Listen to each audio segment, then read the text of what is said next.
Alright, so as 2023 it quickly approaches towards the end, and with some movies that have come out, even with the ones that were well received, and even with the ones that were good, or sometimes even bad, it's time for that yearly tradition of the top 10 best movies of the year as well. And so if you're new, then be sure to subscribe and click that notification bell so you don't miss out on any future videos, including for the content in 2024. But now, let's just head into it. And so, coming at number 10 is Knock at the Cabin, and I think that this was M. Night Shyamalan's best movies, and this is with a cabin in the woods about this couple and their daughter as taking a vacation as suddenly taken hostage by these strangers, and that want something to do with them, and even with an apocalypse that was happening with some disasters. And I think that this was Dave Bautista's best performances, and even with him being outside of the Guardians trilogy, but I think that this was his best one. He really gave the best one, and even with Rupert Grint, that was a great addition to this cast, and just with the whole atmosphere, it really felt like a fantastic thriller, and it has those cabin in the woods vibes, and I think it was like the best one that I've seen, especially from M. Night Shyamalan. And next, at number 9 is Mission Impossible Dead Reckoning Part 1. And now, even this is the premier action franchise that we're back at it again with Tom Cruise's Ethan Hunt going on missions and even taking like risks and even doing his own stunts. But even as I take a look back at this film, I realized that there was just too many characters. There was so much stuff thrown in here. But I like the way that I set up Part 2, and even with the villain AI and the entity and the way that it took risks, and even with the highlights of the film of being like the car chase in Rome, and even with the motorcycle stunt that was like a years in the making, in which it was perfectly executed on film. But even with the entire movie, I felt it was incredible. I thought it was great, but at the same time it kind of felt like bloated, but I thoroughly enjoyed it. And next, at number 8 is John Wick Chapter 4, and this was the conclusion to the franchise. It was also a closure on Keanu Reeves' John Wick, and this was like the best John Wick film that I've ever seen. And even that, I watched this opening day in IMAX, and I loved everything that delivered, all of the action. But even with the action that this movie actually delivered, it was so great. And in fact, even with the car chase, and even with the battle that went on in Paris, that was definitely the highlight.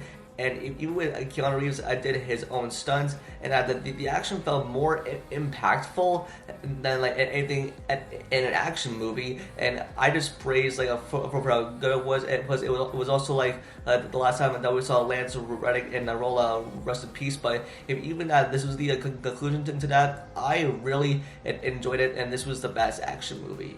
Next, at number 7 is Barbie. And now, even when this movie came out, it had a big internet trend with Barbenheimer, and that it became huge and did over $1 billion at the box office, especially during the summer movie season. And I love the performances, especially from Margot Robbie and Ryan Gosling as both Barbie and Ken. Even with the Barbie and Ken as well, with Simu Liu and Kingsley Benadir. But it just served an important message, especially towards women and who they want to be. But it had all these different themes and all sorts of emotions, and I think it could win an Oscar, but it was a good enough time. And even with the soundtrack, that was a banger, including for Dua Lipa's Dance the Night.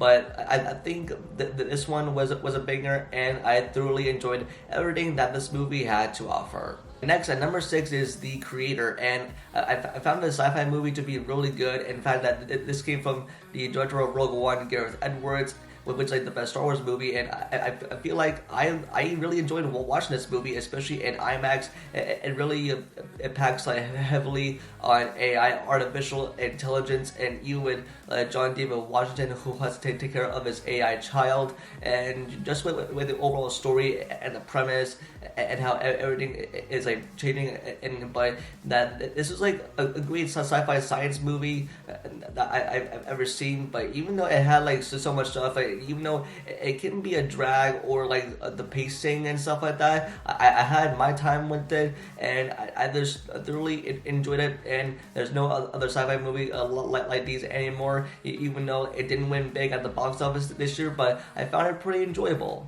And next up, at number 5 is The Iron Claw. Now, this is the newly released movie that is out right now in theaters. In fact, if you haven't checked out my at-theater reaction where I go over my thoughts, it's out right now on YouTube Shorts.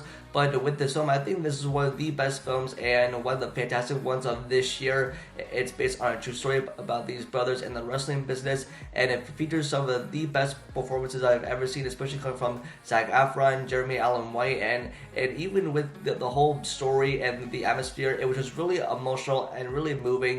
And by the time it gets towards the end, you're in complete sob, and even from beginning to end, you just feel really emotions, and I shed a tear. And even now, you feel connected to these people, some people that you can relate to. But I think that this movie will definitely win some awards, and I really enjoyed it. I think this was one of the best films of this year. Next up, at number 4 is Godzilla Minus One, and the fact that this is a Japanese Godzilla movie, and it was made on a budget of $15 million, and this was one of the best Godzilla movies I've ever watched, and it featured a Godzilla which felt truly a monster that everyone feared. It has some great effects, and a great sound design, and some actual character development, and really something to get invested in. And even from the start of opening minutes, and from beginning, middle, and end, it felt like the most awesome movie that I've ever watched. And I hope that Hollywood should take notes, especially from this movie.